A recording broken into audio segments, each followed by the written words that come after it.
Vô 2 3 Vô 2 3 What? Chúc mừng mọi người ạ.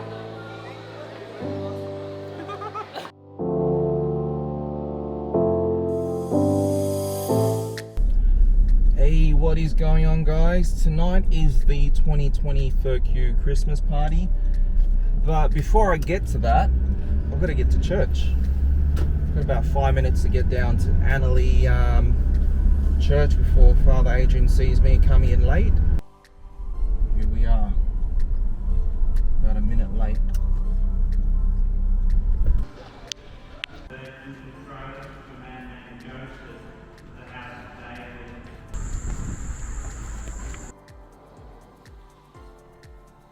So I've just finished church and now I'm just running to Woolies to grab a last minute Secret Santa gift. It was only 2 days ago that we decided to do it this year, and that kind of didn't leave enough time for me to get a present. So now I'm going to get this quickly, go home and get changed and head into the city.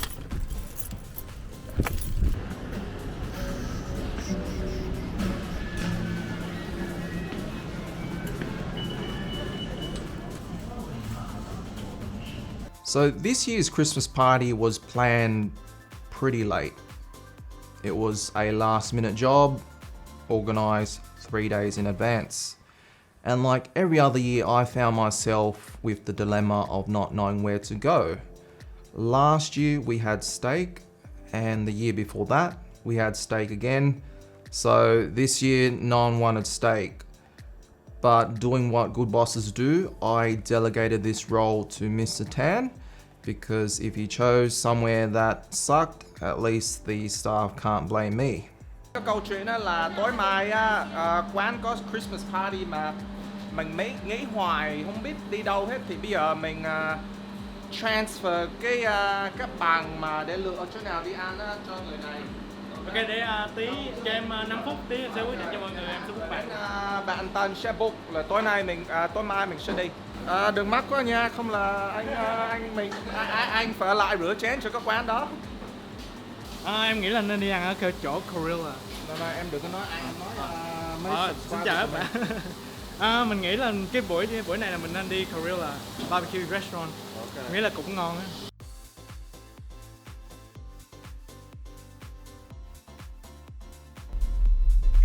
So I'm just taking a photo because I've just arrived at the car park in my centre in the city. It's only $9 parking on a Sunday night, which is pretty good. And I've just taken a photo because I was here last week and I actually forgot where I parked my car, which is, sounds pretty dumb, but yeah, that's what happened, and I was freaking out because I couldn't find my car.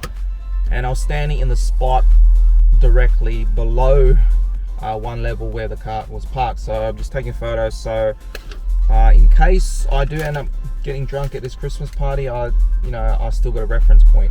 Last minute Secret Santa gifts. The limit was $30 and this one here was $25, and it looks pretty flash.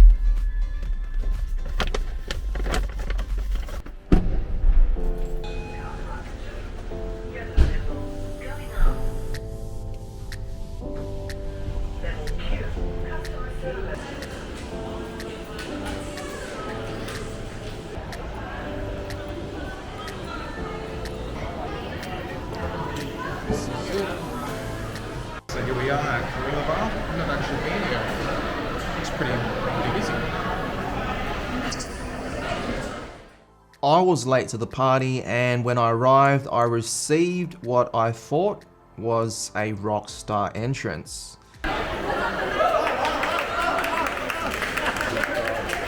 Làm như là anh superstar or something like that. Everyone was clapping and cheering. But as it turns out, they weren't exactly glad to see me, they were just glad the person paying the bill arrived. And up until this point, everyone was eating really nervously, chopsticks were trembling because they weren't too sure if I was going to turn up or not.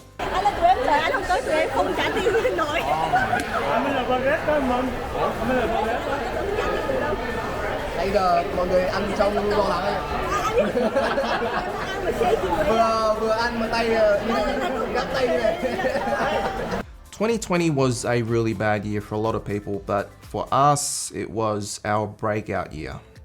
This was the year that we found our identity and we emerged from the COVID lockdown as a much bigger store. I had to put on more staff and basically the staff numbers doubled just to cope with the demand for Vietnamese soups. So as a boss, I did my job. So this night was a chance to thank all the staff for a great job that they did throughout the year. Ok, chào các bạn, cái này là Christmas Party 2020 của tiệm Photoshoot. Bây giờ mình vô trong một cái năm rất là may mắn. Dù là có Covid mà tiệm nó thành công hơn vì cái chuyện đó. Thì anh cảm ơn các bạn năm nay.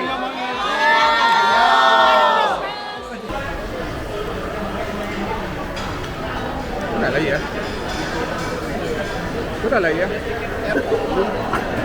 Cooling system.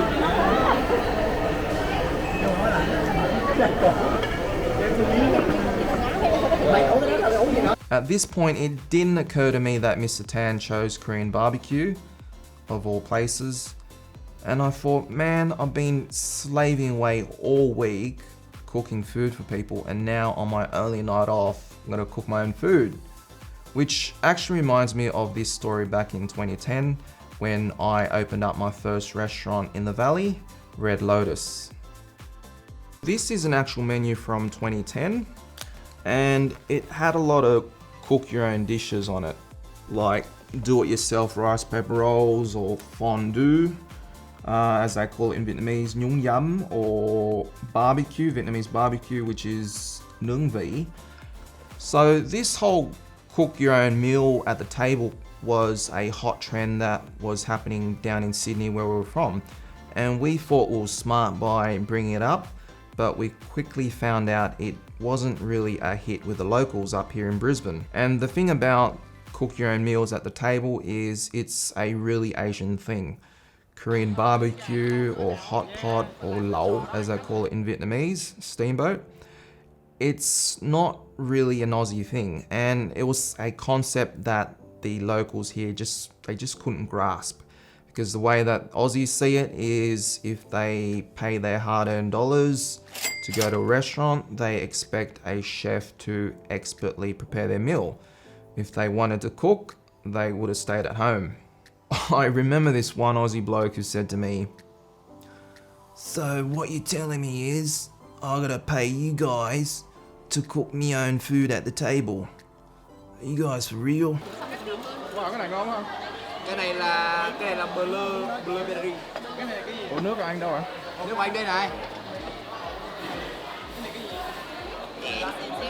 Lại nghiện rồi. Có biết cái bia không? Em thấy của em là nổi, hai cái này mỗi bên giống mì rồi. Mỡ anh Minh cho nó ngon. Nó nhiều mỡ rồi. Mà công nhận ngon. Thì nó hợp lý hơn. Yeah. Công nhận cái này ngon ha. Mềm rất là mềm ha. Kim Mời em. chiên hả? Mời Nga. Mời em.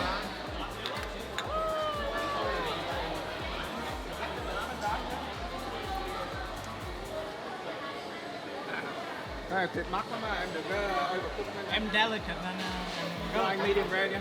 dạ. Cho anh ra nha em. Cái bên đây có ai nướng? Có Hùng hả? Ai biết Hùng đã có kinh nghiệm rồi. Food here was really good and it gets a recommendation from me. Usually for Korean barbecue, I go to a place in Rancorn called the Charcoal Barbecue House. And the funny thing is, a couple of days later was Christmas Day. And because Mum couldn't go back to Sydney, I spent Christmas Day dinner, is that how you call it, with her. And we went for a drive to find something to eat. And the only chance you got of finding something open is in Sunnybank. So guess where we ended up? At the Charcoal Barbecue Korean Barbecue in Runcorn. And I thought to myself, another night off, another night cooking at someone else's restaurant. And I guess this was a rerun of the Christmas party for Mum because she couldn't make it that night.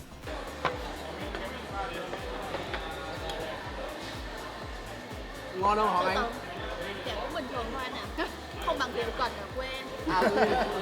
Đấy, rượu cần uống ngon không? Đâu, rượu cần của em là nguyên cái chung mà em tu à, em đục cái mặt cho em uống không mà. Cái rượu cần ở quê này là uống vào cái vòi ấy anh. Đúng rồi. Nó uống vào vòi ấy. Nhưng mà em đâu uống bằng vòi. Cái này chấm gì ạ? Phải chấm gì ăn cái gì? Em cứ ăn đi em ơi. Ai ủa cái gì? Em ơi thằng Tùng. Em ơi thằng Tùng, em nghĩ là nó không có hiềm khích với em á. Nó quá hiềm khích luôn ấy, nó khóc ở đây này. Hôm qua lúc anh mở ra nó tí khóc với anh ấy. Không, anh đừng có xào anh. Cho nó chết cái khác. Nhưng mà là Ủa làm xí mê. Không, không xí mê. Không được rồi. Mà nhá. Mà nghe em giải thích. khi mà đi ra ở cái chỗ tủ lạnh ấy vẫn còn tô phở của thằng Tùng ở đấy. Tô phở của Tùng ở đấy. Vậy là hai cái bay là lúc nào đi làm về không có chờ nhau, nghĩa là hơi Không. xong việc mạnh nó nằm ở về vậy đó hả? Không, mà ơi. Thôi anh ơi không về giờ chị không chấp nhận nữa. Cố tình chơi thằng Tùng rồi. Nó cố tình. Vậy là em làm cái gì đắc tội gì đó. Anh không biết luôn á. After our meals, we played Secret Santa, and everyone made a really fatal mistake. No one put any names on the gifts. So it's like going to the post office and trying to post something, but there's no sender or receiver. So we ended up with a dozen gifts with no labels on them. So what we ended up doing was the receiver had to close their eyes, and this gave the giver a chance to point out which of the gifts it was. The receiver then received their gifts, and then they had to open their eyes and guess who it was from. Không, xí mê, bây giờ ai cầm cái này thì người đó được nói. Đó, cho anh nói trước. Anh nói đi. Anh Bây nói đi. giờ anh nghĩ như thế này nè, bây giờ là đi theo thứ tự từng người, nhưng mà người nào được nhận quà thì người đó nhắm mắt lại, sau đó mọi người tặng quà lấy cái quà đó để lên bàn á, Thì sau đó cũng mở được. mắt á. Qua đâu anh. Ủa cái này sao mà hai cái này sao? Không biết người tặng cái này. Nhắm mắt đi. Ok. Nhắm mắt đi anh tên. Rồi sao mình tới nhà. Nếu nhắm mắt lại. Không phải đoán trước khi mở. Cho con Chưa đó. Nhắm mắt nha. ủa gì vậy con từng người chứ. Ủa từng rồi hả? Mà có được mở mắt ra không? Rồi Rồi sao? sao? Cho một tăng trước, cho con trước rồi con ai tặng em? Phải từ nhức đầu quá. Ai tặng em? Em tặng chị Thư nhưng mà chị Thư không có ở đây, nhưng em tặng giùm chị Thư. Anh không hiểu mọi người nói gì à? Ai tặng em? Anh là người tặng anh nói đi. Nhưng bây giờ em có một chiếc áo ở đây em cũng biết.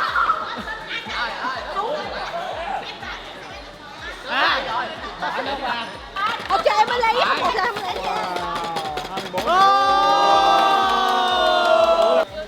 Anh mới đi lễ hôm nay. Ồ, mừng nhất anh chứ. Cái gì vậy?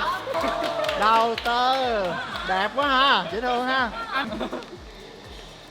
Đó là anh không được mở mắt, anh phải nhắm mắt anh đoán luôn chứ anh nhìn mắt rồi biết là cái gì Thằng rồi. đó, đặt nó nó tặng quá. Anh đâu? Nó tặng quá. Anh không biết anh gì đâu rồi.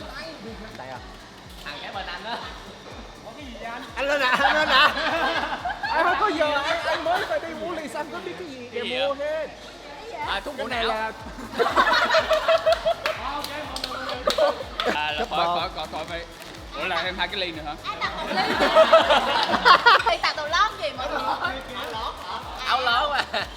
Không, tại vì đây là để em kể cho câu chuyện là hôm bữa em đi xe bus, em đi ngang qua anh Linh. Em đi ngang qua anh Linh, thấy anh Linh đi tập gym mà cái áo của anh Linh nó màu cam anh nè. Em biết chưa? Trời ơi, ông này ông mặc cái áo màu cam. Em phải mua cái màu em mua cái màu xám này cho nó đầm lại, cho nó đầm thắm lại. Đúng rồi. Đúng rồi, nha, em mua cái màu xám anh nè. Đó là lý do tại sao em mua cái áo này. Cảm ơn em. Không có tiền nè. Cái áo đó là nó che mày BD đấy. Thì em có nói là trước giờ em chỉ tặng cho con gái với BD thôi mà. Anh em. Anh em đúng không? Anh em. mở mắt đây. Ôi rồi đây đúng rồi đấy. Trời ơi. Em không phải Dăm ba cái trò. Có đủ. Cái gì vậy? Màu gì vậy? Ôi trời ơi, phải hợp với anh cái mùi hóng thôi. Màu đẹp mà. Chị Linh đến ai? Chị Linh nghĩ ai tặng cho chị Linh vậy? Tân.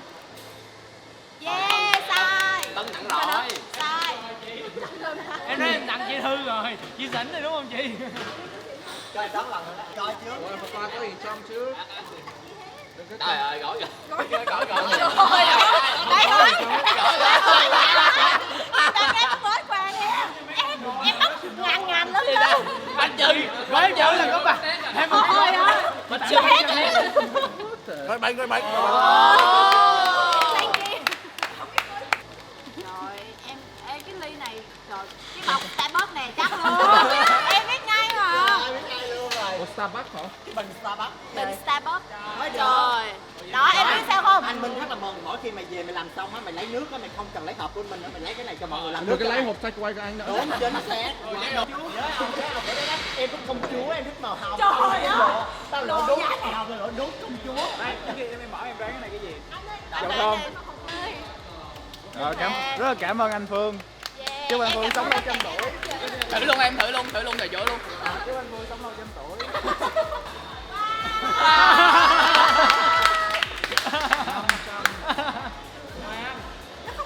Okay, các bạn, cái bill này 550 cũng không bằng năm vừa rồi. Và chắc chắn anh trả là cô sẽ gọi anh lẹ, anh nói là ủa cái gì anh con, cái tiền này là tiền gì ai rút vậy? The bill came to $550, which wasn't bad considering it was a record year. In previous years, we went way over this, and when I spend this amount of money, Mum's usually on the blower straight away, because she's always on NetBank on a Sunday night, and she'd say the line, "Ủa, con ơi, tiền này là tiền gì ạ?" which basically translates to which supplier drew this ridiculous amount of money. But because this year we didn't spend that much, that phone call never came.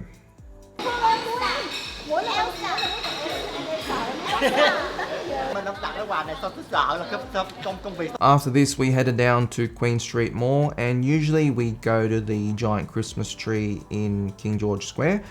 But because it was raining on and off, we ended up just doing a photo shoot in the middle of Queen Street Mall.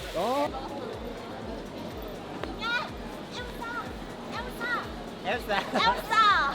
Elsa. Elsa. Rồi vô đi mọi người. Không khác đâu. Xịn quá ha. Không có sao. 1, 2, 3. Cái này là của anh. Vừa trên cái bếp vừa trên ở ngoài. 1, 2, 3 nha. Ê, Chúng tôi sẽ đạt được. Chốt bự. Chốt bự. Bằng tên đi. Ủa tưởng sao vậy?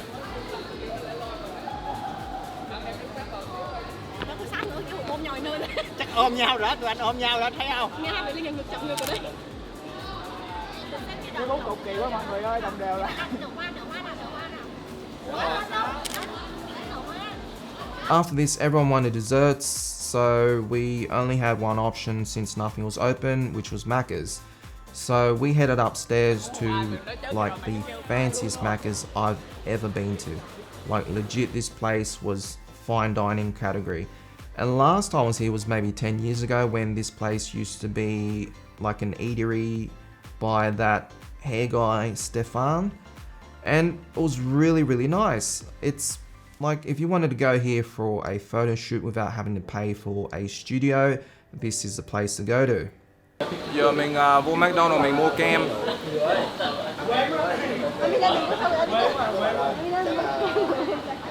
Anh mới hôm đó em lấy về. Mua kem rồi đi bắt kem rồi. Cái này nha.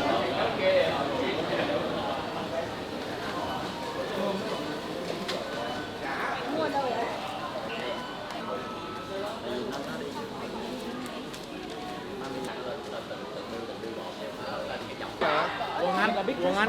Quần anh em có mua nước chanh mà đúng không?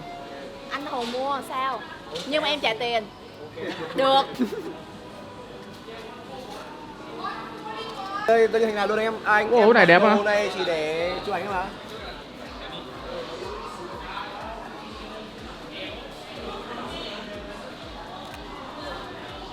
Rồi, nhìn thẳng vào đây bạn ơi. Rồi. Trời, đẹp trai á. Tôi tạo hẳn 99 dáng luôn bạn ạ.